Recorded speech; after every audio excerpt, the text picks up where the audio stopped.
Jace from Gridiron Football. Welcome to another episode of The Chase with Jace. I'm your host, as always, Jace Lejeune, and unfortunately, we're going to have that talk. It's like you have to, sit your kids down and say, we got to have to talk. Well, the talk is LSU. It's hard to talk about, but LSU just dropped the first game of the season, 24-19 to Ole Miss. Reacted to it on Sunday. It's on Facebook, and reacted to a lot of people's comments and their thoughts about the game as well. And we'll go and talk about it, but it's one of those things, right, where you don't really see the weaknesses of a football team until there's a loss that happens, and then it's fully addressed. You know how there's a saying that goes, you're only as strong as your weakest link, and so unfortunately that really bite the Tigers on Saturday against Ole Miss, and we're going to talk about it. But it was a tough one on the road against the Rebels. It was a big opportunity for LSU because they had an opportunity to go 5-0, start the season, go into the bye week, rest up, and then really go into the next stretch, the final stretch of the season, undefeated. And it was a tough pill to swallow for LSU, but Ole Miss was able to exploit some of those problems. But again, that formula, right? We talked about with the Florida game. It's really tough to overcome that when you win the game and have 5 turnovers, you force 5 interceptions, and still your offense was only able to score 20 points and win that game at 10. Even though it was really 13, because 7 of those 20 points was a pick six. And there's so much you can really do with that. And there's only so many ways you can win a football game with your defense on the field, as long as the defense was on the football field. LSU's defense is really good. LSU's defense is elite. But there is going to come a game. And I have been saying this week after week. There's going to come a game where your defense isn't at their A game. And it's going to become a time where the offense is going to have to step up. I said this so many times. The 2019 season, go back to the Joe Burrow LSU season. The offense was fantastic. The offense was great. But they did have one game where they weren't clicking on all cylinders. They weren't at their best. That was the Auburn game that year. And their defense stepped up when it was mattered most. And their defense had a good game when the offense wasn't at their best. This was the opportunity. I said this last week's show, that this was an opportunity for the offense to showcase what they can do. And I knew that this LSU's defense was not going to give up 10 points to Ole Miss. They weren't going to do that against Florida. LSU was going to give up some points. Now, did LSU's defense put you in position to win? They did. They gave up 24 points. If you had told me entering that game that you have given up 24 points on the road to a really good Ole Miss offense, I would have taken that to the bank 10 out of 10 times. But your offense needs to score 30 points, and your offense fell way short of that mark. And we'll go, and a lot of people, there's that Spider-Man meme, right? You're pointing at him, he's pointing at you. That's the LSU offense right now. Everybody's pointing at each other, saying that they are at fault. And the really honest truth about that is it's a mixture of everybody's fault. Like that, the higher-ups, they're going to get blamed for this, right? You're talking about the 3 guys, like the brain trust, right? Talking about Brian Kelly, Joe Sloan, Garrett Nussmeier. They are really the headliner guys. They're going to get the blame for it, when it's not entirely all their fault. But hey, that's just the nature of the game. When you're a head football coach, you get paid millions of dollars to coach in the SEC. When you're the quarterback getting all these NIL deals and all the spotlight. Yeah, I mean, you're going to get blamed. That comes with the territory, but it's not entirely all their faults. Now, it's a mixture of everybody, but it's not entirely everybody. Statistically, LSU was dominating in this football game, and to be honest with you, I was surprised LSU still had a chance to win this football game. They kind of hung around, but if you look at the total yardage in the Ole Miss game, they were outgained 480 yards to 254. Ole Miss ran 84 plays, and LSU ran 56 plays. Ole Miss had 50 plays in the first half. They had just as many plays in the first half as LSU had the entire game. LSU's defense has been great this season. They gave up 24 points, but they were on the field way too long. They gave up way too many third downs. They had opportunities. They had missed opportunities. You go back and look at this game, LSU had opportunities to really win this football game. There are a couple of things I want to point out. At the very beginning of the game, LSU, it couldn't start off any better for LSU. You go and look at it, LSU was able to kick off to start the game. Ole Miss had the football, and Ole Miss went 3 and out twice. LSU got on the lead. It was a fluke play. The ball was tipped up in the air, and Nick Anderson had to catch it off a deflection to score and give LSU a 7-0 lead. But you're looking at it, you're up 7-0 on the road, and you're getting the ball to start the second half because Ole Miss wasted their opportunity and they went 3 and out. And so you're winning the game 7-0. And at that point, I think majority of the first half, you only held Ole Miss to 3 points. It wasn't until the final couple drives. And one drive, Ole Miss ran the ball. Ole Miss had 18 plays on one drive, and you still held them to a field goal. So your defense is playing bend but don't break. Your offense gets the football back. You have a chance to go up 14-3 because early in this game, Garrett Nussmeier was doing pretty decent. He led a touchdown drive, and they were on the move the second drive. When everything went downhill for Nussmeier in the offense is when he threw that first interception. And believe it or not, the guy who had the interception for Ole Miss, Wydett Williams, he played in the Gridiron Football All-American Bowl game for us, which is pretty crazy to think about it. But he played in the game that was at Southeastern, the DB that intercepted Garrett Nussmeier. So I thought that was pretty crazy. But he made the play, and that took at least 3 points off the board because your kicker, Damian Ramos, was making those field goal kicks. So it could have been 10-3 at that point, could be 14-3 at that point. That interception kind of changed the momentum of that football game. And LSU had a couple of turnovers. They forced a couple of turnovers.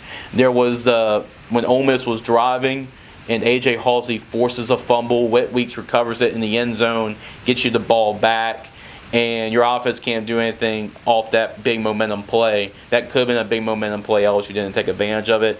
Another crucial mistake was actually the defense.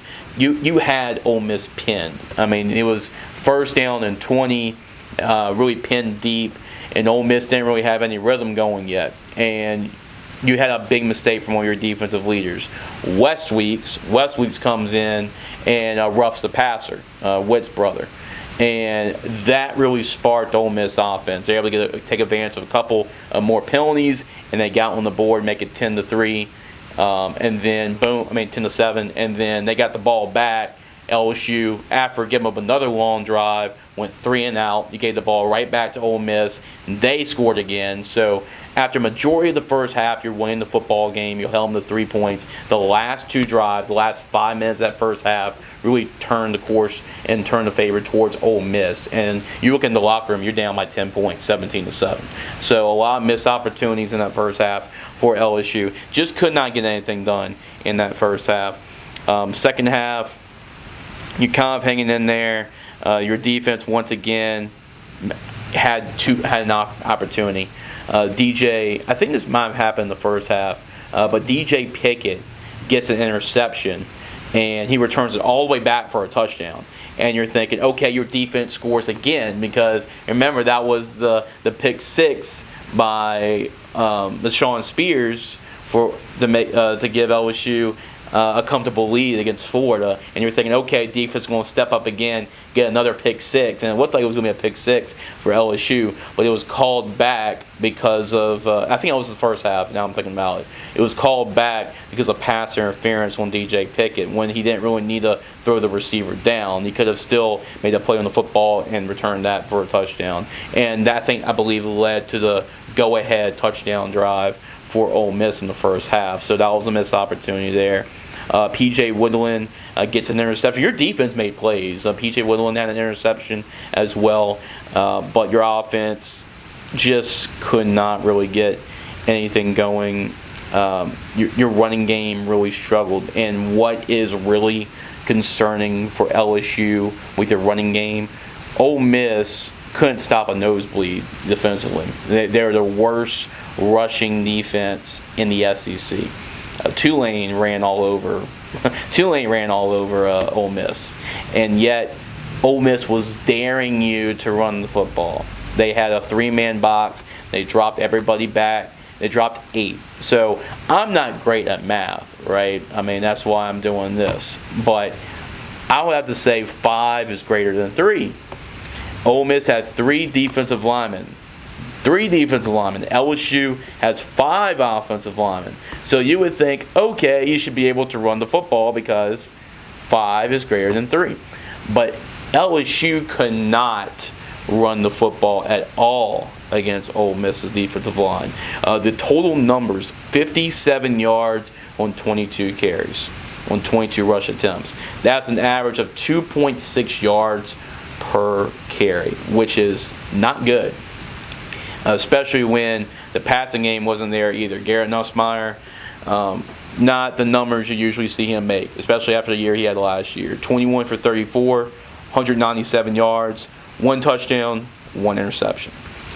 And there were some plays that you could have had back. I mean, obviously the interception he threw, he had a guy open deeper down the field, could have been a touchdown, missed him, and threw a pass into triple coverage, not even double coverage, triple coverage. That was an ugly interception. You had a one where there wasn't an interception, but Nussmeier had about 10 yards to run. Instead, he throws it in triple coverage to Trey Green, who's like 3 people over him. So a lot of it people are saying is the injury is affecting them, but at the same time, injury, no injury, some of the decision making needs to be better from Garrett Nussmeier too. So we can go a little bit and talk about the torso injury and what's going on there with Nussmeier, but yeah, some of these decisions he knows better. I mean, as a 5th-year senior, 2nd year as a starter, you don't want him to go back to his old habits, and there were some of those old habits that he had. Really the concerning thing for Nussmeier and the offense, because that he's not going to be able to run the football as much. That's just what he is. I mean, it's not like he can't run. He's just not one of those guys that's going to tuck it down and run it, especially dealing with the injury he has. But the concerning part, the reason he's your QB1, is we've seen him make all these throws all over the football field.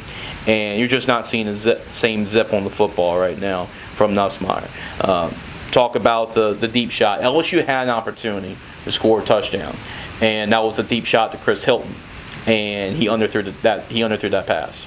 And we don't see Garrett Nussmeier miss that pass that often, but he underthrew it. He underthrew it to Hilton. Hilton was open. It was 1-1 coverage down the field. You got to hit that. We've seen him hit that plenty of times last year. He just missed that throw, and that was another time where he missed a touchdown. We talked about the Louisiana Tech game a couple weeks ago when Barryon Brown had him open down the sidelines, underthrew him, was an interception. This wasn't an interception, but it was a missed opportunity to hit Chris Hilton, take the lead.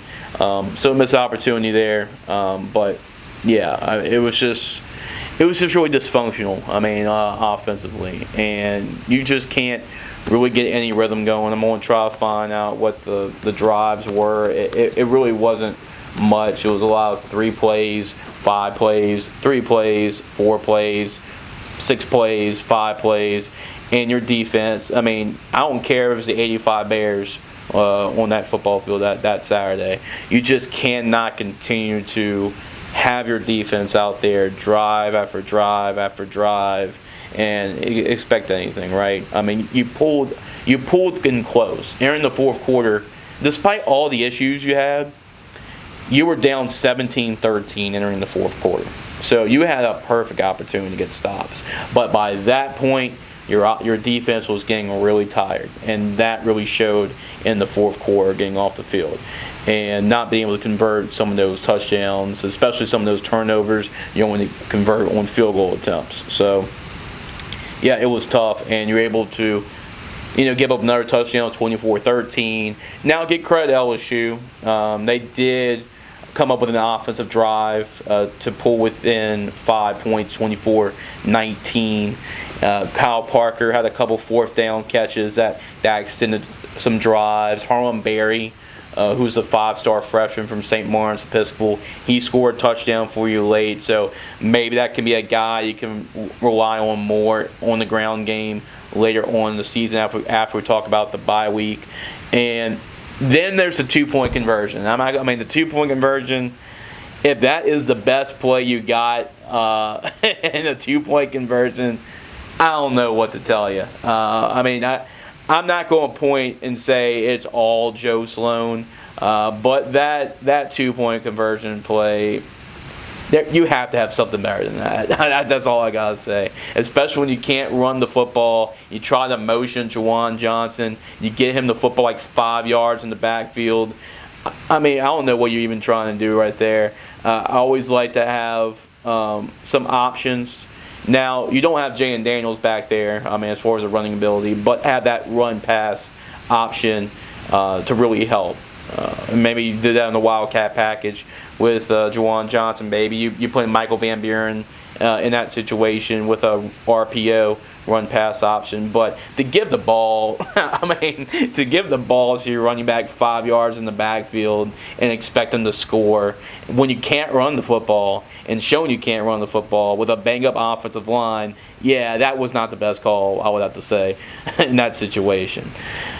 But LSU, once again, you're in the football game. You're down 24-19, have an opportunity to get the stop, have an opportunity to get the ball back. I'm not going to say and absolve or all of the issues on the offense and just say the defense is just free of any instructions not to say about the defense. But defensively, you could have gotten a stop at the end.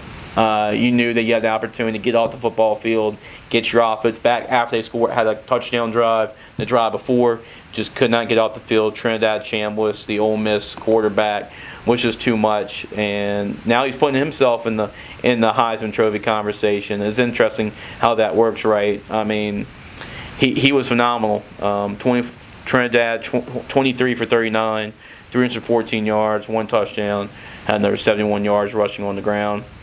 Kind of put himself in a Heisman conversation. If you just told me just off of Saturday, you throw in Nussmeier and Chambliss, which one was the 5th-year senior quarterback with a second-year star and preseason Heisman favorite, and which one was the Division II quarterback transferring in, I would have probably told you Nussmeier, and was the D2 quarterback, and I probably would have told you that Chambliss was the 5th-year guy. But obviously we won't talk a lot about the Nussmeier situation, but it's not all on him. It's not on Joe Sloan. All on Joe Sloan. It's not all on the offensive line. It's not all. It's a collective problem. Brian Kelly's right about that.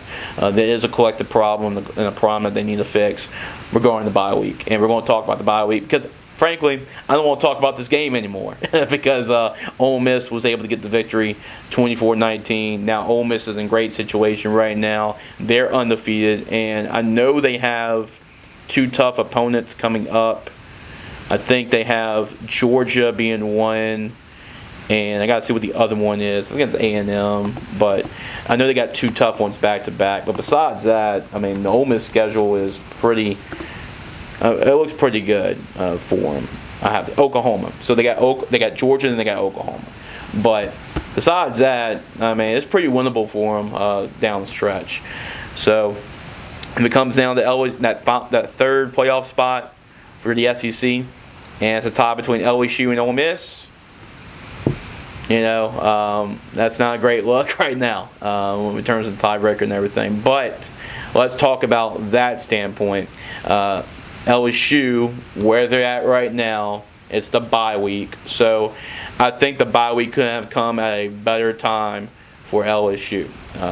Now, you hate it considering that you wish you have had the win, feel a lot better about yourself, rest up, and get ready for the second stretch. But I'm not going to be chicken little. I'm not going to say the sky is falling. I'm not going to say that this is the end or anything like that.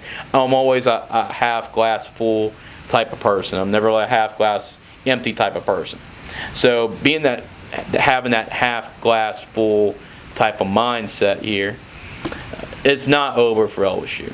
But in order for them to get where they want to be, they're going to have to address a lot of problems, address a lot of questions in the bye week. This 2-week period, it might not seem as much. Bye week in South Carolina is the most important 2-week period for Brian Kelly, Joe Sloan, and Garrett Nussmeier in their LSU careers. I'm just going to say it as is like that. Because you have a week to rest, which is obviously great for Garrett Nussmeier because of the torso injury and everything. But that was also addressed today with that as well, with the torso injury. There were rumors going around that there was just rumors that Nussmeier would have had to need surgery and then pretty much end his season. But it turns out that those are false rumors, and that Nussmeier's torso injury was an abdominal strain. So that is the injury on Nussmeier. And basically the quote from Brian Kelly is that he'll be the Garrett Nussmeier he needs to be as we get into the difficult part of their schedule. Surgery is not in consideration.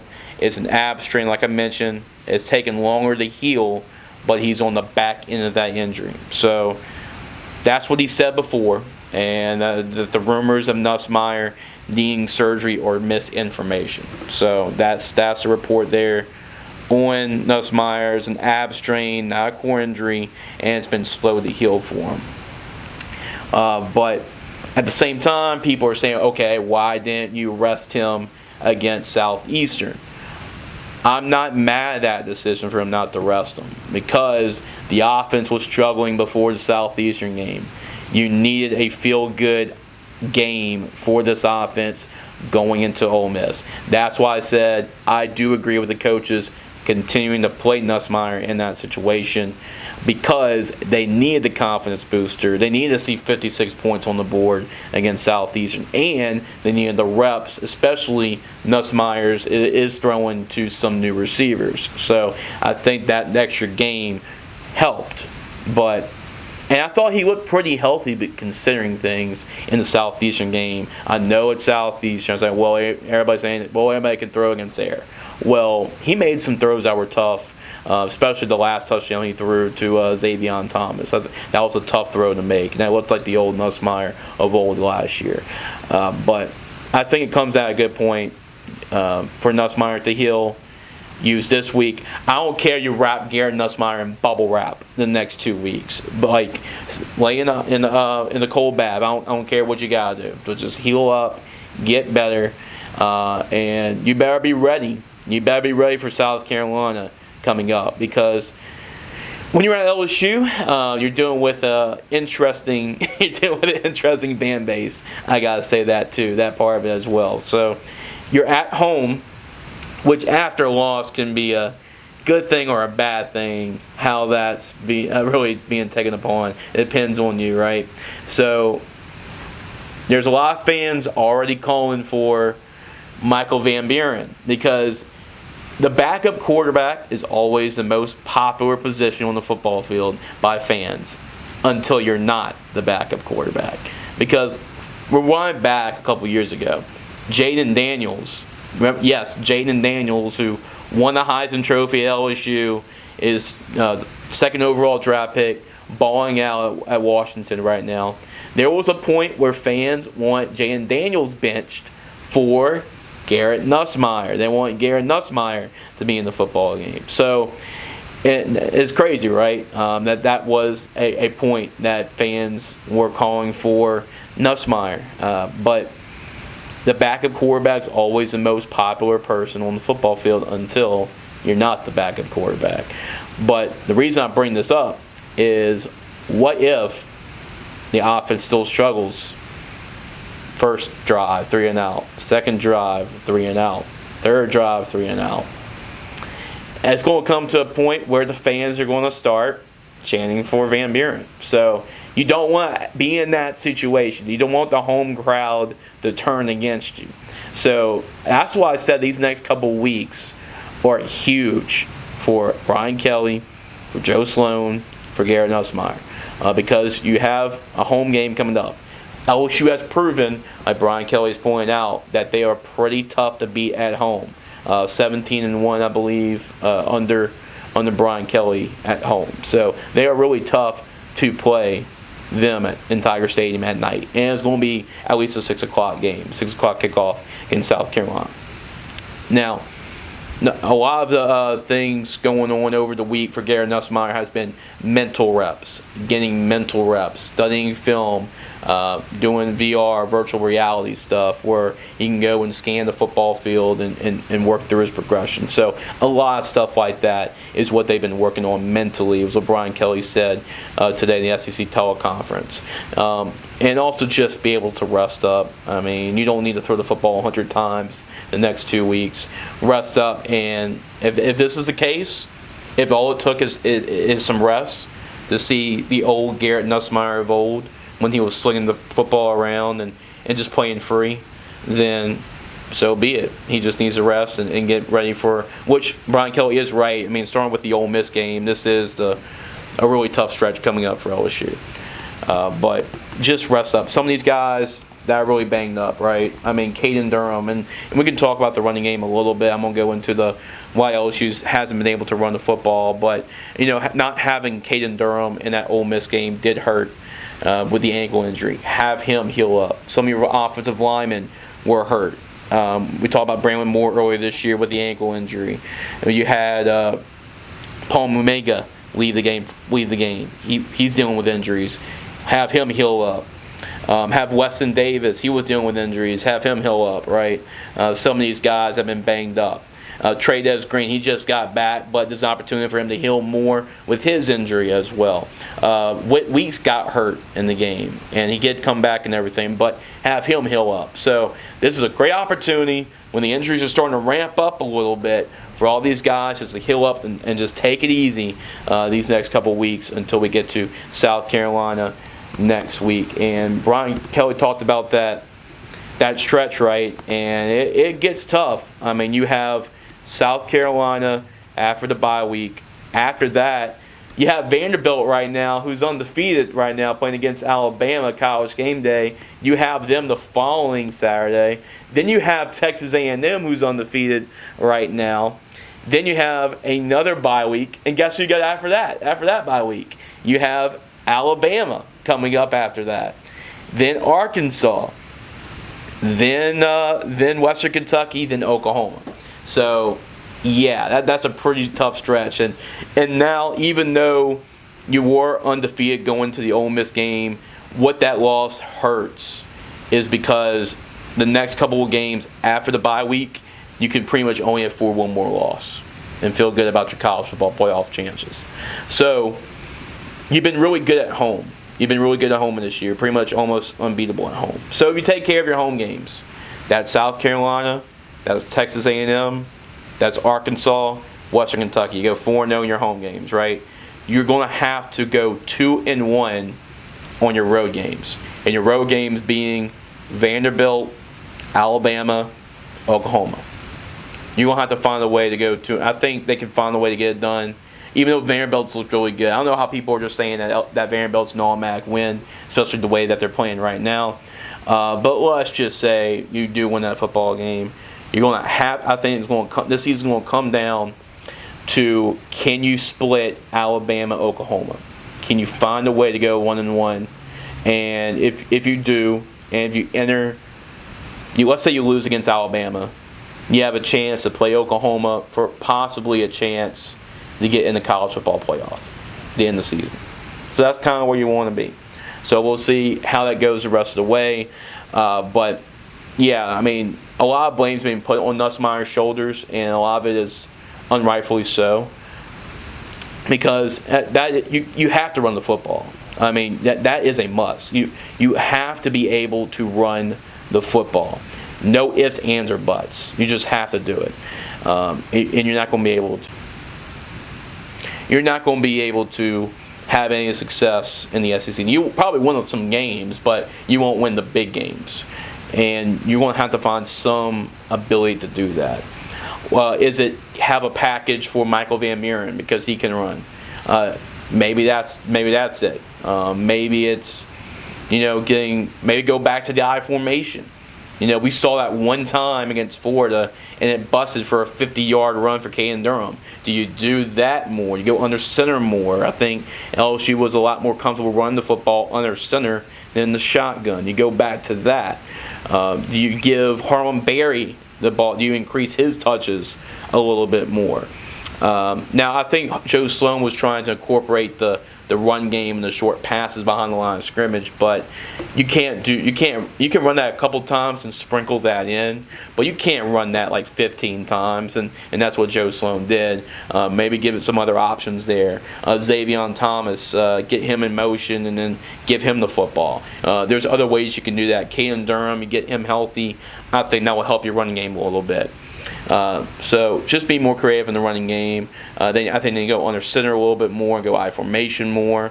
You don't have to go and revert back to the Les Miles offense 24/7, but if you sprinkle that in, I think that'll be really good for this offensive line to feel like, hey, let's be physical, let's run the football, and that's something they incorporate a little bit more. I know Brian Kelly says they don't have a fullback necessarily, but there's some players you could put in there. I mean, Jack Pyburn, he was in that fullback role. You could put him in there. Bo Bordelon, you could have the other tight end as well too. There's options there. You can have at the fullback position, but maybe go and do a little bit of that. So the running back position is not very deep. I mean, we're talking about Caden Durham, Juwan Johnson, who was like former quarterback that's moving to running back. You have a freshman, a talented freshman, but you have a freshman in Harlon Berry and Caleb Jackson, who's, he's a veteran of the team, but we haven't really seen him get really many touches since he's been here. So you don't have a lot of options there, but try to make the most of it. Be creative in the running game as best as you can. What's the best way for this offense? What's the best offensive line combination? Is this your offensive line? You can probably still, I think Carius Kern being at right tackle, I think that's the way to go. I think you put Carius Kern there at right tackle. Maybe put Paul Mubanga, or put Mubanga at tackle. Maybe put Kern at guard. Experiment a little bit more there. What offensive line combination gives you the best chance to succeed moving forward? You take a look at that a little bit more. There's not really too much you can talk about defensively, because defensively, I mean, it's pretty much as good as it really gets. So just make sure you be more disciplined, get out the field on third down. That's basically about the only thing I can really say about the defense. Just get healthy there, kind of like the offense. It's really all about let's get this offense going. Now, this doesn't have to. I don't think in 2 weeks they're going to be the 2019 LSU offense all of a sudden, or the 2023 LSU offense all of a sudden. But just play complementary football. That's what Brian Kelly said. Just play complementary football. Feed off your defense, right? Get a touchdown here. You don't have to score the ball 50-something times a game. Just convert third downs. Have long, sustaining drives. Even if you kick a lot of field goals and you're getting 10, 11 play drives, hey, that might be good enough, right? Because that keeps your defense off the field. Play complementary football. You got a great defense. And I think the first time we can say this, I think you got really good special teams at LSU. With Damian Ramos, Grant Chadwick, your punter. So feed off of that. And if you're Garrett Nussmeier, you get the passing game. There's just too many weapons on this offense, especially at the receiver position, to get something going. You have to get something going on offense. So find a way, figure it out. That's why they get paid that much money, to figure it out and get ready for the final stretch. I mean, we're going to talk about a lot more next week with the stretch coming up, but you have South Carolina and all those games coming up, and you got to buckle up, because this is a team LSU has invested a lot of money on, a lot of resources on. Like, this is a go big or go home type of year for LSU. So all those guys on defense, they're probably not going to be here after this year. So, I mean, it's all in, go in and go home. So LSU's going to have to do that. I think for them to make the college football playoff. Now, the good thing is, in years past, you can probably say, oh, season's over. But now with the college football playoff expansion, you can say, hey, we can afford another loss. You can't afford another 2 losses, I don't think. So, figure it out. Season's not over with. Everything that LSU has in front of them is still there. Everything that their goals and everything are still out in front of them. But you got to take it, like Brian Kelly said at the beginning of the season, 1 week at a time, get better, rest up. It all starts with the bye week. And then put yourself in position to go on a run and perhaps get in the college football playoff. But in order to do that, their offense has to take some major leaps in order to do that and answer a lot of questions. So, guys, thank y'all for watching the show. Appreciate y'all. So make sure to subscribe. Make sure to go to our website, gridironfootballusa.com. It's a bye week, so not too much to talk about LSU. I'll have an article up about what LSU needs to approach during the bye week. That's pretty much about it. But we have all kinds of football content. It's Gridiron Football, where it's all football all the time. Thank y'all guys for watching. Please subscribe to the channel, and we'll see y'all next week on The Chase with Jace.